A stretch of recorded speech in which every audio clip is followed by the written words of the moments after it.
श्री शिवाय नमस्तुभ्यम, हर हर महादेव। आप सभी का स्वागत है हमारे यूट्यूब चैनल में। पूज्य गुरुदेव पंडित प्रदीप मिश्रा जी की भव्य शिव महापुराण की कथा 4 जनवरी 2026 से सूरत गुजरात की पावन धरा पर होने जा रही है। और इस शिव महापुराण कथा को लेकर आप सभी शिव भक्तों के मन में बहुत सारे प्रश्न है, जैसे कि कलश यात्रा कब और कहां से निकाली जाएगी, शिव महापुराण कथा कब से कब तक होगी, कथा का समय क्या होगा, कथा स्थल क्या होगा, कथा स्थल पर कैसे पहुँचे, अन्य सभी जानकारी आपको हमारे इस वीडियो के माध्यम से मिलने वाली है। तो चलिए वीडियो को करते हैं स्टार्ट। इस भव्य शिव महापुराण कथा की कलश यात्रा 2 जनवरी 2026 को निकाली जाएगी। कलश यात्रा का समय दोपहर 3 बजे का रहेगा और कलश यात्रा उजलेश्वर महादेव मंदिर उधना से शुरू होगी और विजयनगर ग्राउंड पर समाप्त होगी। कलश यात्रा में पूरे विश्व की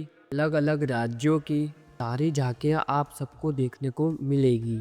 यह शिव महापुराण की कथा कब से कब तक होगी, तो यह भव्य शिव महापुराण की कथा 4 जनवरी 2026 से शुरू होगी। कथा का समापन 10 जनवरी 2026 को होगा। यह शिव महापुराण की कथा 7 दिवसीय रहेगी। कथा का समय क्या होगा? कथा का समय दोपहर 1 बजे से 4 बजे तक का रहेगा। कथा का कथा स्थल क्या होगा? इस भव्य शिव महापुराण कथा का कथा स्थल है Bardoli diamond industrial park 4 Palsana राष्ट्रीय राजमार्ग 8 NH सूरत गुजरात है। अब हम आपको बताते हैं कि आप कथा स्थल पर कैसे पहुंच सकते हैं। अगर आप ट्रेन के जरिए आना चाहते हैं तो आपको सबसे नज़दीकी railway station Bardoli railway station पड़ेगा। वहां से कथा स्थल की दूरी लगभग 20 से 21 किलोमीटर की है। अगर आपको बारडोली रेलवे स्टेशन के लिए डायरेक्ट ट्रेनें नहीं मिलती हैं तो आप उधना रेलवे स्टेशन या सूरत रेलवे स्टेशन आ सकते हैं। उधना रेलवे स्टेशन से कथा स्थल की दूरी लगभग 22 किलोमीटर की है और सूरत रेलवे स्टेशन से कथा स्थल की दूरी लगभग 27 से 28 किलोमीटर की है। आपको तीनों ही रेलवे स्टेशनों से टैक्सी, ऑटो रिक्शा एवं लोकल बसें मिल जाएंगी जो आपको कथा स्थल के पते पर पहुंचा देंगी। अगर आप बस के जरिए आना चाहते हैं तो आपको सबसे नजदीकी bus stand Udhna bus stand और बारडोली बस स्टैंड पड़ेगा। उधना बस स्टैंड से कथा स्थल की दूरी